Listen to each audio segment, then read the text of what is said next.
ಬೆಂಗಳೂರು ಫಸ್ಟ್ಗೆ ಮತ್ತೊಮ್ಮೆ ಸ್ವಾಗತ. ಸಿಂಡಿಕೇಟ್ ಬ್ಯಾಂಕ್ ಇಂದು ತನ್ನ ಅರ್ಧವಾರ್ಷಿಕ ವರದಿ ಪ್ರಕಟಿಸಿದೆ. ಈ ಅವಧಿಯಲ್ಲಿ ಬ್ಯಾಂಕ್ 904 ಕೋಟಿ ರೂಪಾಯಿ ಲಾಭ ದಾಖಲಿಸಿದೆ. ಕಳೆದ ವರ್ಷಕ್ಕೆ ಹೋಲಿಸಿದರೆ ಶೇಕಡಾ 36ರಷ್ಟು ಪ್ರಗತಿ ಸಾಧಿಸಿದೆ. ಬ್ಯಾಂಕ್ ಅನ್ನು ಮತ್ತಷ್ಟು ಗ್ರಾಹಕ ಸ್ನೇಹಿಯನ್ನಾಗಿಸುವುದಾಗಿ ಸಿಂಡಿಕೇಟ್ ಬ್ಯಾಂಕ್ನ ಚೇರ್ಮನ್ ಸಾಂಘ್ವಿ ಹೇಳಿದರು.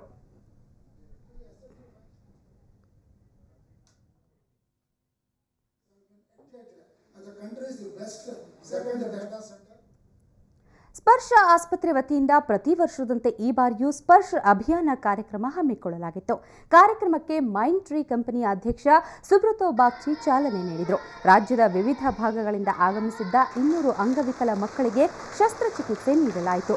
ಕಳೆದ 3 ವರ್ಷಗಳಿಂದ ಈ ಕಾರ್ಯಕ್ರಮವನ್ನು ಜಾರಿಗೆ ತಂದಿದ್ದು ಈವರೆಗೆ 600ಕ್ಕೂ ಹೆಚ್ಚು ಮಕ್ಕಳಿಗೆ ಯಶಸ್ವಿ ಶಸ್ತ್ರಚಿಕಿತ್ಸೆ ಮಾಡಲಾಗಿದೆ.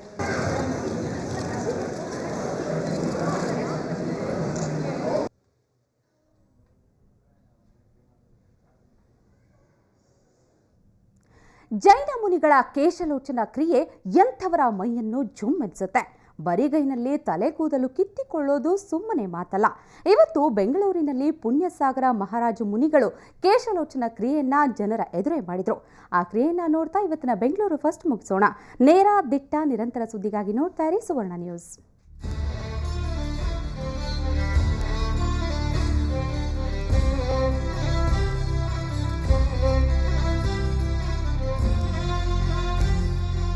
ತಮ್ಮ ಕೈಗಳಿಂದಲೇ ತಲೆಯ ಹಾಗೂ ಗಡ್ಡದ ಕೂದಲುಗಳನ್ನ ಕಿತ್ಕೊಳ್ತಾ ಇರೋ ಇವರು ದಿಗಂಬರ ಪಂಥದ ಜೈನ ಮುನಿ ಪುಣ್ಯಸಾಗರ ಮಹಾರಾಜ್.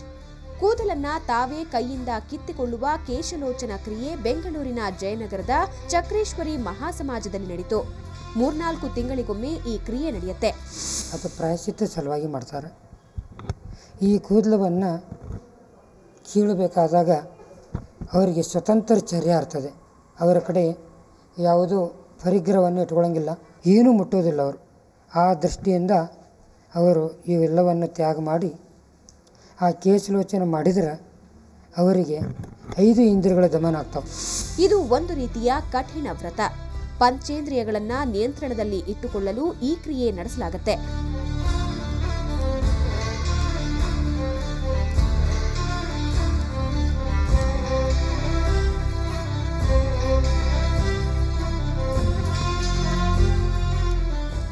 ಹೊಲದಲ್ಲಿರುವಂತಹ ಕಸವನ್ನು ಕಿತ್ತ ಎಸೆದ ಹಾಗೆ ಸ್ವತಃ ತಮ್ಮ ಕೈಯಾರೆ ಈ ಕೇಶವನ್ನು ಅವರು ಕಿತ್ತು ಎಸೆಯುವಂಥ ಒಂದು ಪರಿಪಾಟಿ ಇದು ಜೈನ ಸಾಧು ಸಂತರಿಗಿರುತ್ತೆ.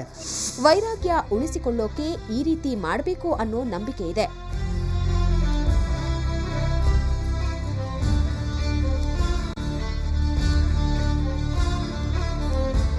ಬೆಂಗಳೂರಿನಿಂದ ಕ್ಯಾಮರಾ ಪರ್ಸನ್ ಕೃಷ್ಣ ಜೊತೆ ಮಮತಾ ಮಾರ್ಧಾಳ, ಸುವರ್ಣ ನ್ಯೂಸ್.